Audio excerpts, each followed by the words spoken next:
In this example class, we'll make one, no? Small ramp here, no? Especially sa entrance vehicle. So first, we need to see the difference, no? Between the levels, no? Sa lot and then the road, no? Like this one, and then we make a line. So especially that line, no? You can use that on the ramp area. So first is you have to make a 3D poly. Then pick that one. Okay, if it will not work, you go to 2D wireframe.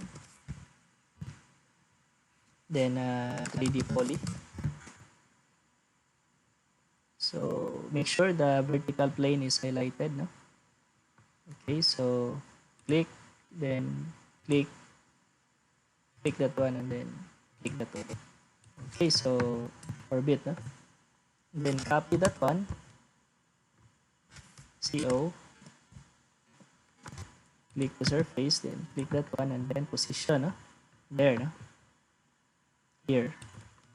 Okay, so also position on the other side, no?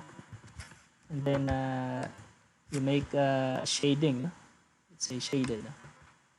Okay, then go back to wireframe.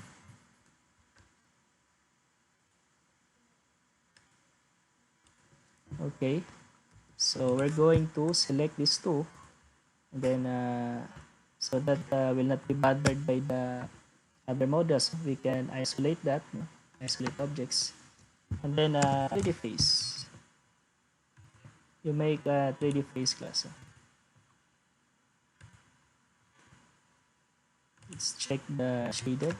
Okay, that's it. So right click, then isolate and object isolation. So we have the the ramp, no? Using 3D face. And you have to, of course, you have to